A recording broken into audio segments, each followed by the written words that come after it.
tava cheio Day by Day hoje. Ana! Ó, escutaram? Caindo o mundo, meu Deus, cheio de trovões aqui. Isso tudo é trovão.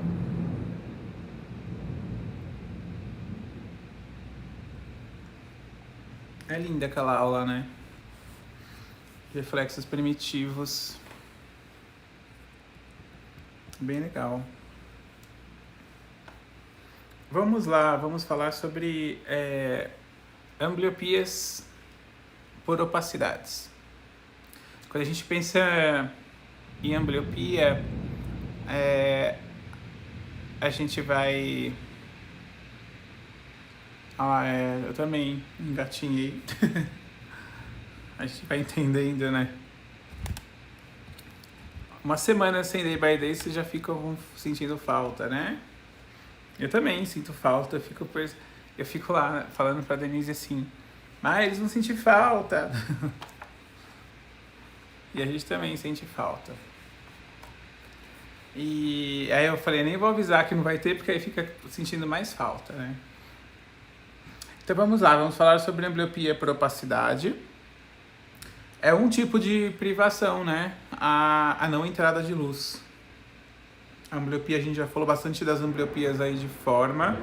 Quando a forma, por algum motivo, é interrompida ao chegar ali na retina, e aí, ao chegar a informação no cérebro, essa informação não é bem adequada para fazer a fusão, e aí a gente vai ter também essa informação não chegando, né? Essa luz não chegando adequadamente, às vezes não chegando luz nenhuma, né? Porque depende do tipo de opacidade. Então as opacidades, elas podem ser totais, parciais. Então a gente pode ter opacidade nos meios transparentes do globo ocular, né? A gente pode ter opacidade na córnea, né? Que é esse vidrinho mais exposto do globo ocular, né? Pode ser no cristalino, pode ser também nos líquidos, né? Pode ser no moracoso, pode ser no vítreo. Hoje eu vou focar mais no cristalino. Depois a gente foca em opacidade em outros meios, né? Pra gente em outra aula, tá? Então a gente vai falar bastante hoje da opacidade do cristalino, que nós chamamos de catarata, tá? Mas essa opacidade do cristalino, ela também pode acontecer por outras condições que não são cataratas. Essa opacidade do cristalino, ela pode acontecer também por condições em síndromes, né? Como, por exemplo, na anomalia de Peters, né? Na anomalia de Peters, a gente vai ter uma condição de opacidade do cristalino por conta da própria condição patológica, tá? Então, quando a gente tem ali a catarata congênita, a condição congênita mesmo, mais tradicional, seria a anomalia de Peters, né? Que aí é uma condição congênita. E essa catarata congênita, ela pode acontecer por diversos motivos. Uma das características que a gente tem que dizer aqui, que aí às vezes os pais procuram a gente pela internet e conversam com a gente e falam, né? Ah, meu filho tem ambliopia e ele tem catarata congênita, por catarata congênita, tá? Então a gente tem que levar em conta muitos fatores. Então, pra gente poder falar assim, eu sempre falo pra vocês, né? A gente, pra tratar a ambliopia, a gente precisa saber que tipo de ambliopia que a criança tem. Então, quando eu falo isso, aí os pais já se adiantam dizer, a ambliopia que o meu filho tem foi causada pela catarata congênita. Então, sim, já facilita bastante, né? Porque a gente já sabe qual é a catarata congênita qual é o tipo de ambliopia que ele tem. É causada por uma ambliopia de opacidade causada por uma catarata congênita. Então já ajuda muito, porque já me dá já me auxilia bastante, isso facilita. Mas aí eu falo que tem um segundo ponto para a gente se basear e interpretar e programar um tratamento, que é a densidade da supressão, da perda da informação desse olho lá no cérebro. Isso que é supressão, tá? Quando eu falo da densidade de perda da supressão, que a gente faz isso ao vivo, né? Um teste que a gente tem que fazer através da avaliação neurovisual, é a gente perceber, fazer análise da perda das conexões que esse olho tem com o cérebro. Isso eu não tenho como saber só por saber que a ambliopia é por catarata congênita. Por quê? E é isso que eu quero explicar aqui. Porque existem diversos tipos de acometimentos da catarata congênita, tá? A catarata congênita, tá? Eu não vou entrar em detalhes anatômicos sobre o cristalino, que é a lente do olho, mas ele tem ali algumas regiões. Tem a cápsula, né, que é a parte posterior. Imagina o cristalino como se fosse uma cebola. Mesmo quem não cozinha, quem nunca cortou uma cebola, como eu, já viu uma cebola na vida, né? E sabe que ele tem lá várias camadas e dependendo lá da cebola tem uma hora que chega no final que tem uma bolinha, né? Uma coisinha ali final, um núcleo, né? Então você imagina como o cristalino fosse assim, ele tem uma bolinha maior, né? Um núcleozinho, como se fosse tipo um carocinho, e em volta tem várias camadas, né? Esse carocinho ali, né, que não tem muitas camadas, mas ele é mais fixo, mais rígido, é o núcleo do cristalino.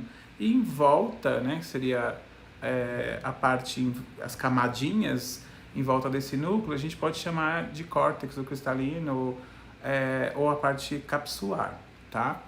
Então, a catarata ela pode ser só no núcleo, ela pode ser na parte capsular, ela pode ser total no núcleo e na cápsula, né? Então, já começa por aí. Se a gente tiver uma catarata, por exemplo, nuclear, central, a luz não vai, ela pode não passar na parte central, mas passar pela periferia. Então, esse olho ele vai ter um pouco de desenvolvimento de entrada de luz e vai ter um pouco de desenvolvimento de visão. Então, a perda visual dessa criança pode ser mediana. E aí, com uma perda de visão mediana, a gente tem uma densidade de supressão lá no cérebro mediana, né? Então, eu tenho que medir. Aí, a minha abordagem terapêutica é diferente. Se o paciente tem por exemplo, o centro foi preservado, mas aí o núcleo, né? O núcleo foi preservado da cebola lá, que é o cristalino. Mas todas as camadas, as camadinhas da cebola foram opacificadas, a luz não passa. Então, a densidade, e ainda não é uma catarata total, né? Uma catarata cortical ou capsular, aí a luz não está passando, né? Então, pode ser que não esteja passando luz nenhuma.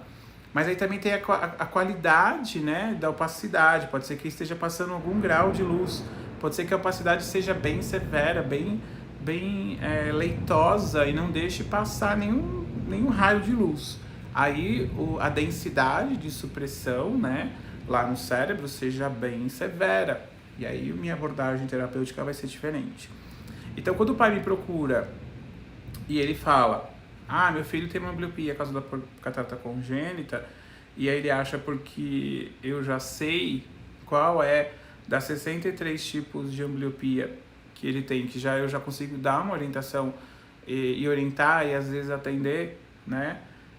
Uma orientação e conseguiria atender pela internet, vamos dizer assim, à distância, e orientar as terapias, como acontece na estimulação visual, que é diferente, é outro tipo de abordagem, né? Porque a ambliopia a gente não faz estimulação visual, a gente faz terapia visual, é diferente. Aí a gente consegue, até na estimulação visual, né? A gente até consegue ter outra abordagem, mas na terapia visual, na ambliopia a gente não faz estimulação visual, a gente faz terapia visual. Então é diferente, eu não posso fazer um atendimento online, não posso falar pro pai, a ambliopia vai tratar assim, fazer assim pela internet. Não tem que fazer uma avaliação, né? Eu tenho que fazer essa avaliação. E geralmente essa avaliação por exemplo, no caso da opacidade da catarata, né, essa avaliação da catarata, ela tem que vir para a gente, por exemplo, já avaliada pelo oftalmologista, que vai falar lá qual é o tipo de catarata que tem, né, qual é o tipo de catarata que essa criança tem. Então, mesmo que o pai já tenha esses relatórios oftalmológicos, né, que já tenha tudo isso, né, o ideal é que a gente faça essa estimulação após a exerese dessa catarata, após a retirada da catarata, né?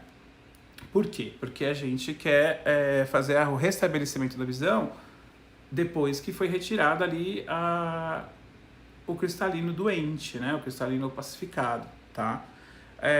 E aí muitos pais também, né? E aí outra coisa que a gente tem que levar em conta para analisar essa densidade de supressão lá no cérebro, para ver essa densidade de supressão, é só ao vivo, porque depende de outros fatores também. Não só da densidade lá, do grau de opacidade dessa catarata que teve durante, enquanto tinha catarata, mas também de quando foi retirada essa catarata, porque quanto mais cedo, né, o tempo que foi retirada essa catarata, quanto mais cedo foi retirada, menos, né, tempo de privação de luz foi exposta a essa criança. Você tem que imaginar que essa catarata funcionou como se fosse um tampão, né, como se fosse um tampão que não permitiu o desenvolvimento daquele olho durante o processamento do desenvolvimento daquela criança.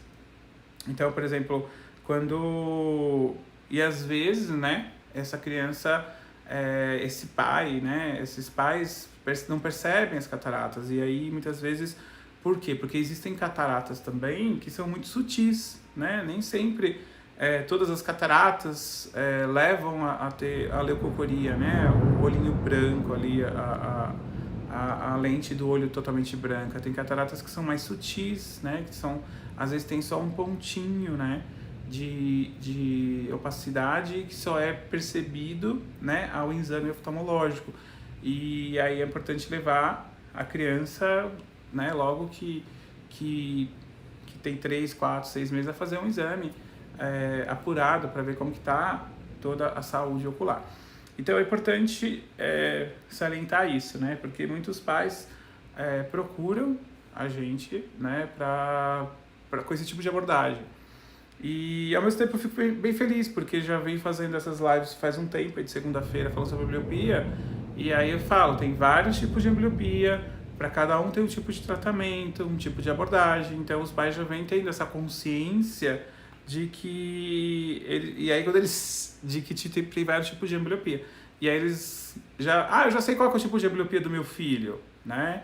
Então, já estou adiantando o caso, mas tem que ter claro que a gente tem outros critérios a ser analisados, né? Essa densidade da supressão, né? Qual que é o grau de perda de conexão desse olho com o cérebro, né? O grau de supressão é um dos mais importantes, tá? E a gente falou até na live passada, né? Que a gente mostrou para vocês lá, que eu estava na clínica com o professor Vitor e a professora Márcia, mostrando o resultado dos pacientes que a gente tinha atendido lá, os ganhos, né, desse critério de como o paciente chega e como que ganha, né, em um período de tempo com a terapia visual, nessa questão da supressão, que é um dos pontos mais importantes de ganho para a gente, mais do que até a acuidade visual, porque a acuidade visual ela vai até um determinado ponto dentro do cérebro, e quando você analisa a perda e você tem um ganho, né, de binocularidade, isso é mais importante até do que ganho de visão, porque ganho de visão, como eu disse para vocês, qualquer terapia faz, né? Ganhar binocularidade, manutenção da binocularidade, ganho de acuidade estereoscópica, de melhora de sensibilidade ao contraste, isso e resolução e da eficiência visual, aí é outra história, né? E manutenção disso também, tá? Então, e é importante salientar a importância do exame visual precoce, né?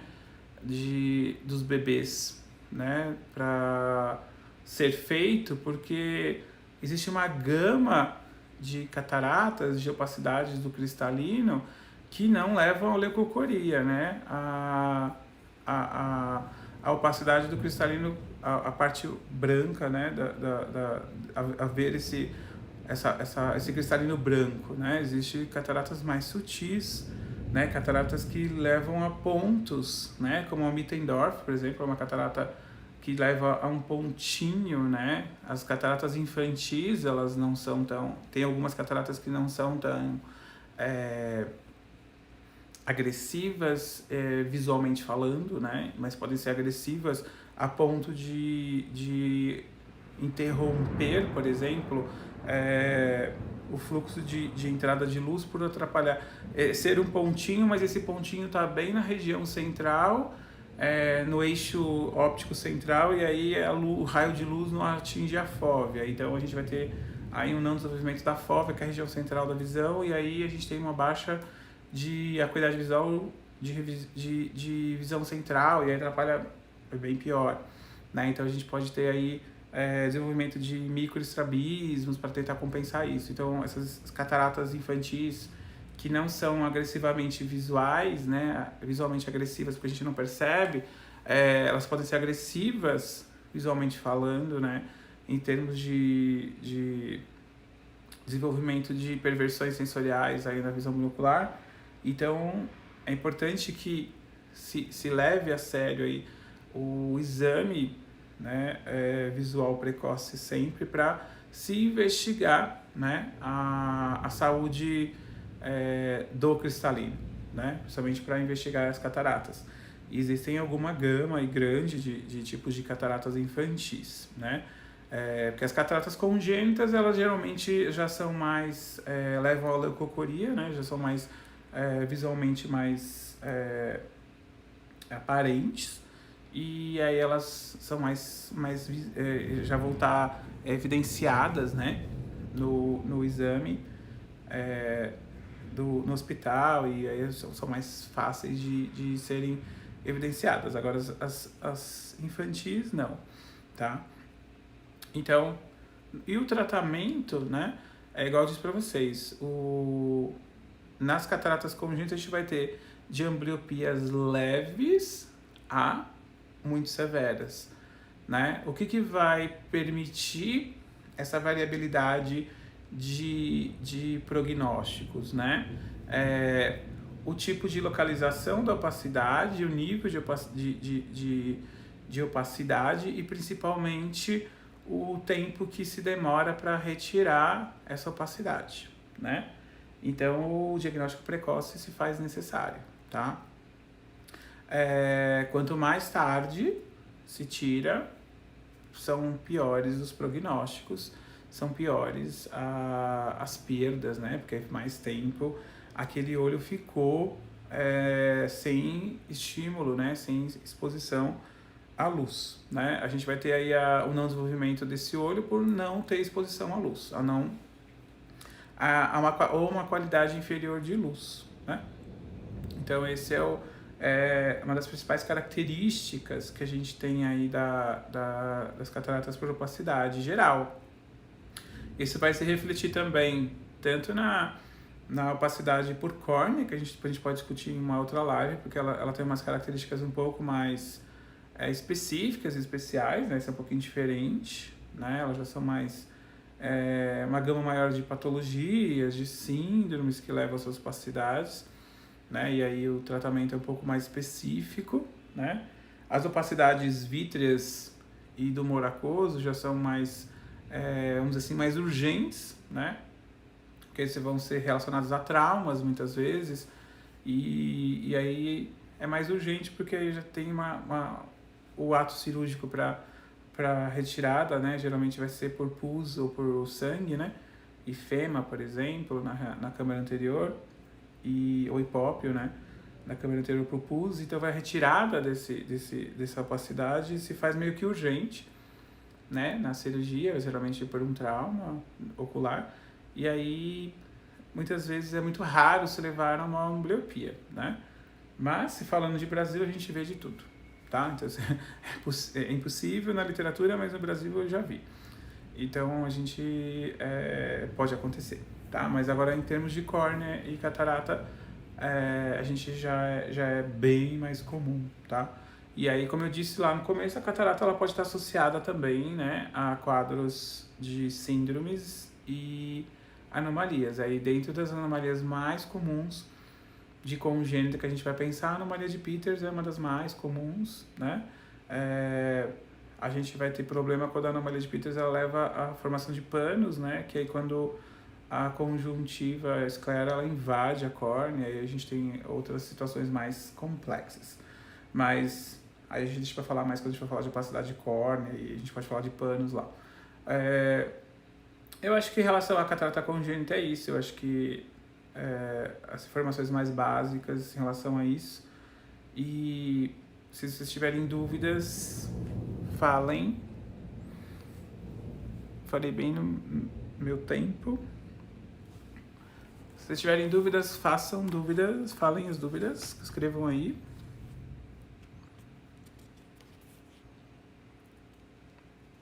Os critérios de cirurgia, de tempo, variam bastante de oftalmologista para oftalmologista, tá? Cada oftalmologista vai ter seu padrão, cada escola tem o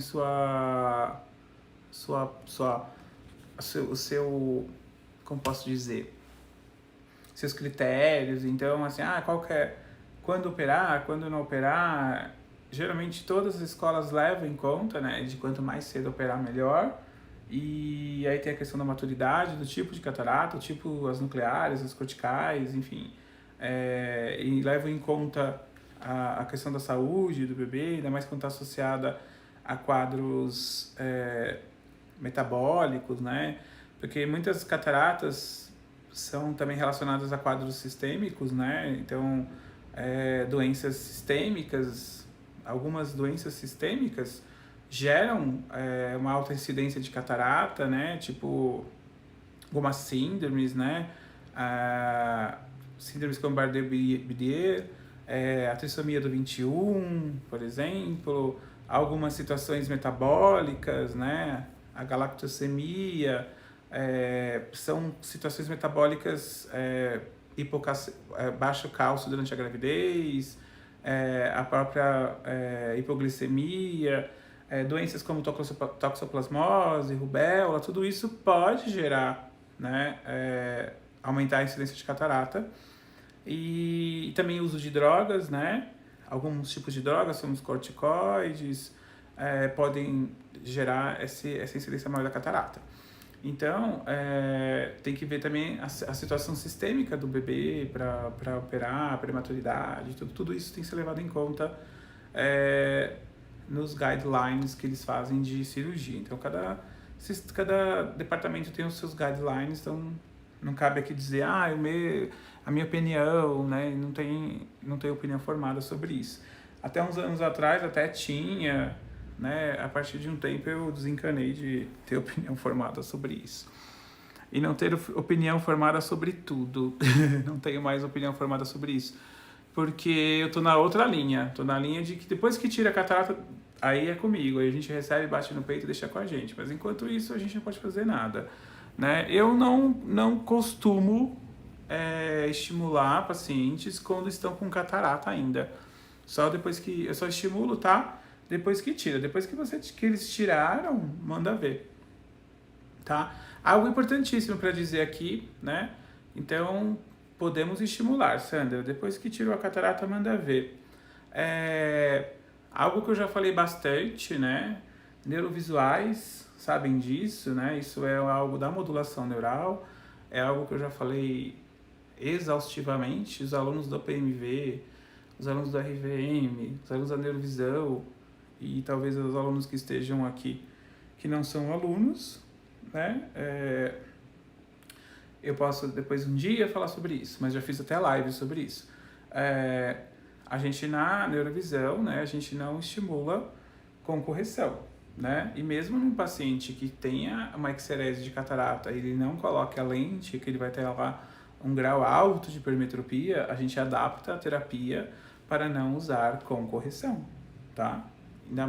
Ainda mais nesses casos que tem um óculos tão forte, com poder de foco tão focado para a fóvea, aí mesmo que a gente não vai usar, né?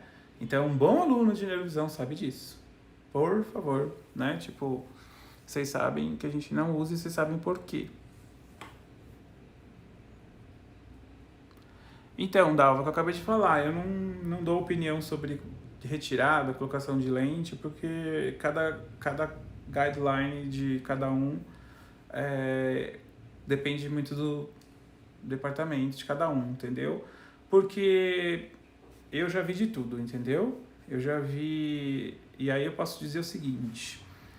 Eu já vi colocações precoces que não deram certo, eu já vi colocações tardias que não deram certo.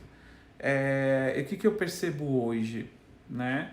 Que se você, Dalvinha, faz PMV ou faz neurovisão, ou seja, se você faz uma técnica modulada, se você entende o que você faz, você recebe essa criança sem lente, né? Que está esperando lá o médico decidir o momento que ele acha certo colocar. E a gente não vai se interferir nisso, porque não é da nossa conta. Se você faz o seu trabalho bem feito, não importa quando vão colocar essa lente. O seu trabalho bem feito é modular essa terapia. Ponto. Estimular a visão dessa criança. Ponto. Não estimular essa visão com óculos. Ponto. Né? Por mais que tenha uma alta hipermetropia. E como que eu faço isso? Transforme-o longe dela por sua adaptação que você aprendeu a fazer. E você estimular perfeito, você fazendo o seu bem feito, não importa a idade que se coloca essa lente, você estimulou a visão. Se você saber estimular a visão com a modulação, não importa a idade. Então, por isso que eu não me meto mais, e não dou opinião mais, na verdade. Porque eu percebi que se colocar a lente hoje ou colocar daqui a 10 anos, se eu fiz meu trabalho bem feito como estimulador, ou como reabilitador, ou como neuroreabilitador, não importa a idade que ela coloque. Tipo, quando ela colocar, ela vai ter uma boa visão. Porque eu fiz o meu trabalho. Entendeu? Agora, eu não garanto isso com uma estimulação visual sem modulação, porque ela vai fazer com correção. Ela não vai modular. E aí depende... Aí teria que fazer uma... a gente teria que opinar e ter que colocar em uma determinada idade. Aí a gente teria que sentar aqui e começar a discutir. E eu discutia isso, mas eu comecei a perceber que eu discutia isso porque eu não me toquei que eu transformava chumbo em ouro com a modulação neural. E nesse aspecto nesse aspecto da catarata congênita em relação à colocação da lente intraocular, eu tinha ficado parado no tempo. E quando eu comecei a perceber que com os meus pacientes eu não precisaria me preocupar com isso, com a técnica que eu tinha, você quer colocar agora ou quer colocar daqui a 10 anos, não importa, você está estimulando o seu paciente, né? E aí o grande segredo, vocês já sabem qual é, né? Então, assim, não importa, não precisamos nos preocupar com isso. Faça o seu bem feito. Se ele colocar hoje ou colocar daqui a 10 anos, você vai ver que quando ele colocar a lente, surpresas virão, porque você fez o trabalho bem feito, tá? Então, não se preocupe com isso, faça o seu bem feito. Certo? E aí você faz o seu bem feito, não importa a idade, a gente vai arrasar na recuperação.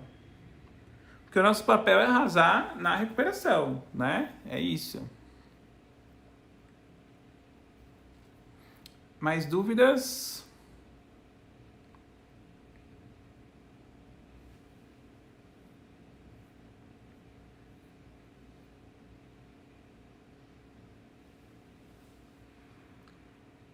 O que acontece muito com a gente, que a gente pega muito paciente que vai demorar, entendeu?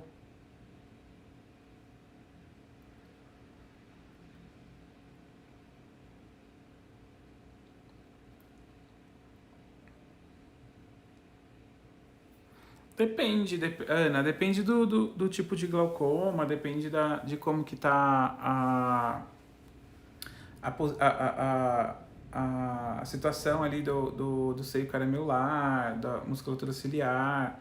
A priori, teoricamente, não tem nenhuma contraindicação, né?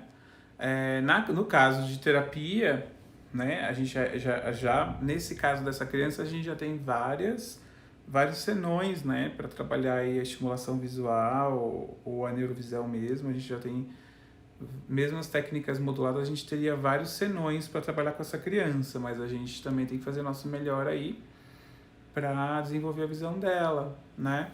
Mas não, mesma coisa que eu falei para Dalva, né? A gente tem que fazer o que a gente sabe fazer melhor, do jeito que a gente sabe. Mas tem o paciente, sim, que já implantou, sim. Como tem paciente que não implantou por conta de, às vezes, que foi implantar, não podia por conta da pressão que estava alta do olho e não pôde fazer o implante.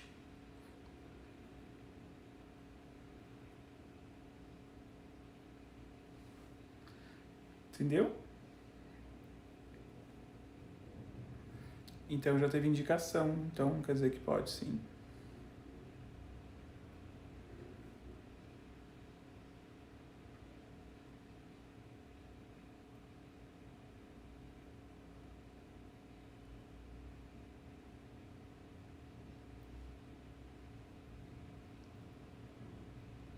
Dúvidas? Mais alguém tem dúvidas?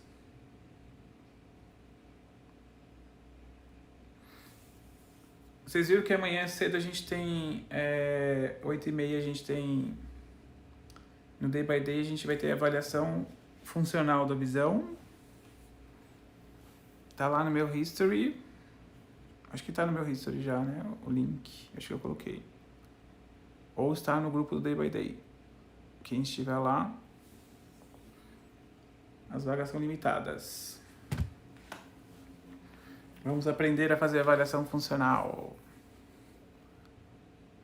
Beleza? Mais alguma dúvida?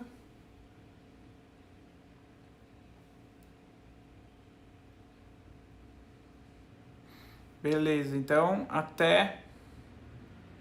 E amanhã à noite a gente tem live de novo, tá bom? Só que vai ser às 19h. E tem outro Day by Day à noite. Não sei se já colocaram lá, mas vão colocar depois pra vocês o outro Day by Day. Amanhã o tema é bem legal. Mas tem live também. Depois eu passo o tema pra vocês. Tá bom? Segunda que vem nós temos live de ambliopia aqui no mesmo horário, 20h20. Beijos. Obrigado, boa noite.